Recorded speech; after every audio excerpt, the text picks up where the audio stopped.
Okay, so good morning. Ngayon ay Tuesday, October 21. So ito yung tanim natin. So ito siguro mga almost 50 days na to. Ito na yung batch na ina-harvest natin. Gusto natin maubos yan kasi i-redesign natin tong nasa loob. Kung kaya ko, itong 1 by 1 na to is mapuno ko ng 3 ditong hilera. Tapos naka-facing dito yung malaking opening. Dito naka-face. Kasi palagay ko hindi ko kakayanin talaga yung plano ko na matapos mag-isa. And mapansin nyo, may bago na tayo doon. Hindi naman yung bago, yan yung 1.2 na nandito. Nilabas ko na kasi gusto kong ipasok dito yung mga 1 by 1 lang. Yan, yung mga ganitong size, maliliit. Gusto ko makaikasya yung 3 dito, 3, tapos 2 dito. So parang 5. Dati kasi ang nagkasya lang dito is ilan ba? Ano lang? 4 lang. So at least 5. Yan, kung kaya pa maglagay tayo dito isa. Yan, titingnan na natin yung opening para makakadaan pa rin doon. I-maximize lang natin. So yan. So lilinisin ko 'to mamaya kasi kulang na rin ako ng taniman kasi nagahol talaga ako sa oras. So ito na yung next batch. Tapos may kasabayan na 60 pieces nandun sa kabila. Pero yun yung minumukbang ng mga trips kaya hindi ko sure kung mapapakinabangan ko talaga yon. Pero at least ito, pakinabangan ko. See, after nito, ito na. Okay.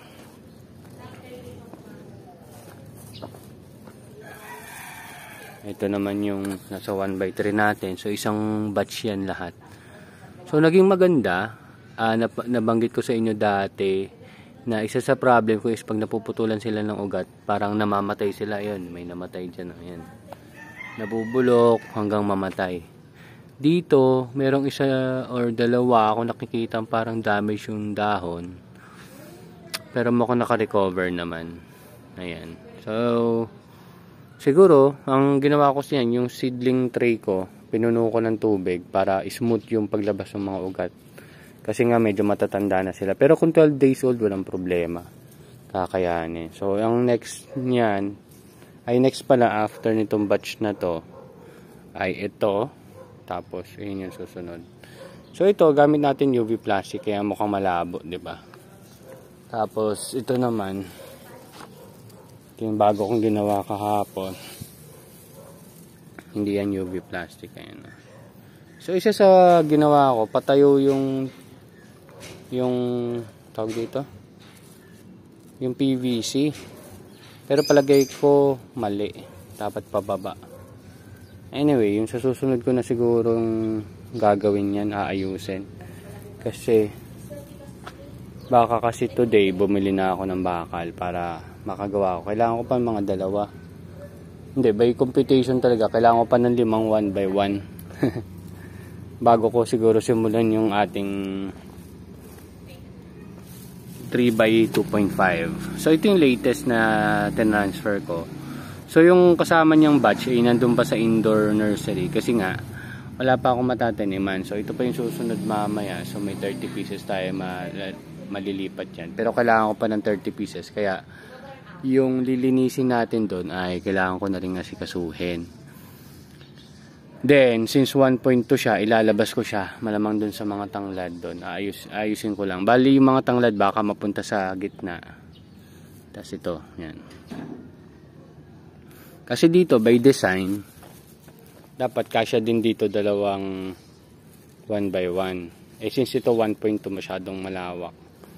Pero tingnan ko kung i-adjust ko pa siya mamaya. Kasi nga, by design, kailangan pa dito. Or, sa ngayon, wag muna. At yung ibang tanim natin, dun muna sa kabila. Kaso, ang pangit kasi ng tubo dun. So, it's either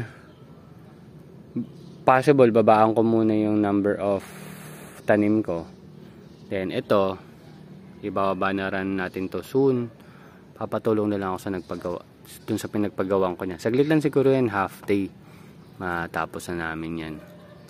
Ibababa lang naman yan, gusto kong maipababa. So malamang tatanggalin nyo muna yung nasa taas, yung mga bakal na 1 by 1, which is magagamit ko rin. tatanggalin niya muna yan, tapos unti-unti namin ibababa. Yan. Tingnan ko kung paano diskarte ang pwede namin gawin para maibabayan ng dahan-dahan. Ayun. So yun lang ang ano natin ngayon. Ito yung mga pinagtitrim kong tanglad. Malago na naman.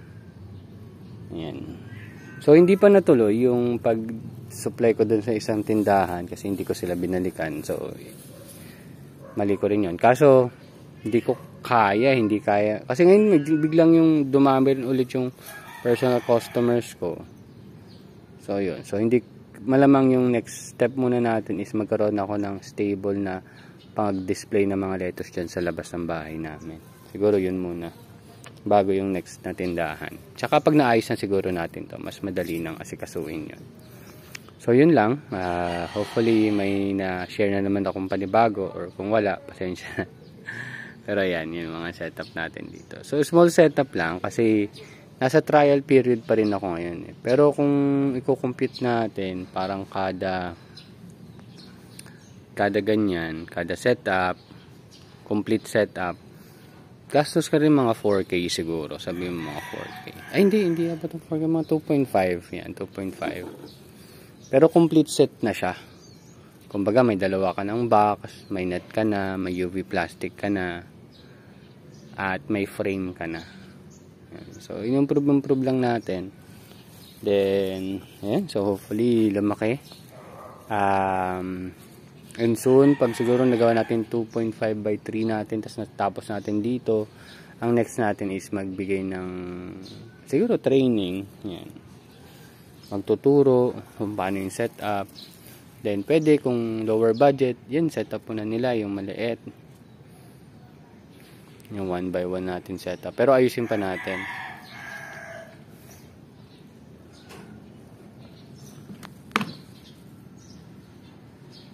Okay, so yun lang naman, and thank you very much, and see you next updates mga tropa. Bye bye.